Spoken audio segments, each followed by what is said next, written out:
2 days lang ako nagstay sa Mactan, Cebu at biglaan ko naisipan na teka, punta muna ako ng Bohol. Ito pala yung journey ko. Nagastos ko dito 1,325 total, 925 para sa spot ferry ticket na mabibili sa labas mismo ng terminal. 2 hours yung biyahe via ferry.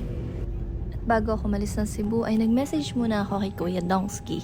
So siya yung magiging tour guide ko sa Bohol at siya rin yung susundo sa akin from Tagbilaran Seaport going to another city which is Panglao.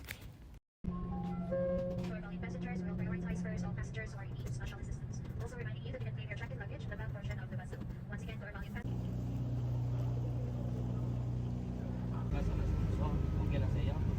45 minutes to 1 hour yung biyahe. Nag-decide lang ako mag-tricycle kasi para syempre mabuti na yung fresh air.